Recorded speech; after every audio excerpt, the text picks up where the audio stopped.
রানীহাটের মধ্যে আমি প্রোগ্রামে যাওয়ার অবস্থায় এখানে কালাম নামে আরেকটা মানিক নামে ওনারা হুট করে আমার গাড়ি দেখতে চাইছে।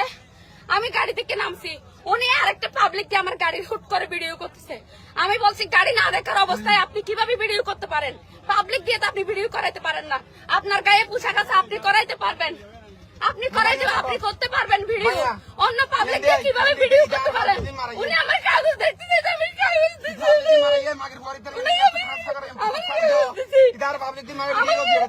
আমার মালিকের আমি ট্রান্সফার আমার কষ্ট আমার কষ্ট এটা আমি মালিকের ট্রান্সফার করতে দিচ্ছি।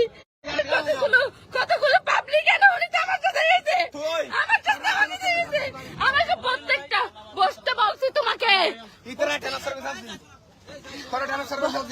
বসতে বলছি, ড্রাইভার নামবে না।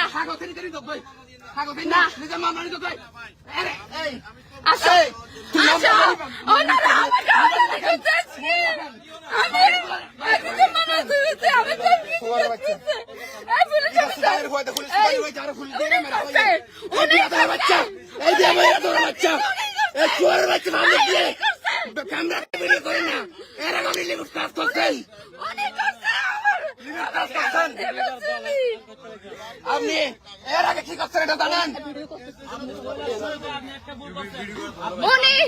উনি পাবলিক কেন এটা আপনি ভুল করেন নাই ভাই। দয়া করে আমাকে কেউ থাকলে আমাকে হেল্প করেন, আমাকে একটু সাহায্য করেন, আমাকে একটু সাহায্য করেন। দরকার নেই আমার।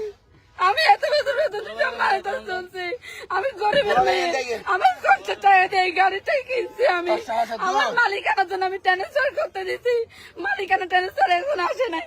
উনি প্রথমে পাবলিক দিয়ে ভিডিও করেছে, উনি হুট করে পাবলিক দিয়ে ভিডিও করেছে। তখন আমি কিছু বলি না, গাড়ি থেকে নামার পর বলতেছে আপনি দায়িত্বে আছেন, আপনি না ভিডিও করতে পারবেন, পাবলিক দিয়ে কেন ভিডিও করেছেন? আমি মোবাইল নিয়ে নিছি। এরপর উনি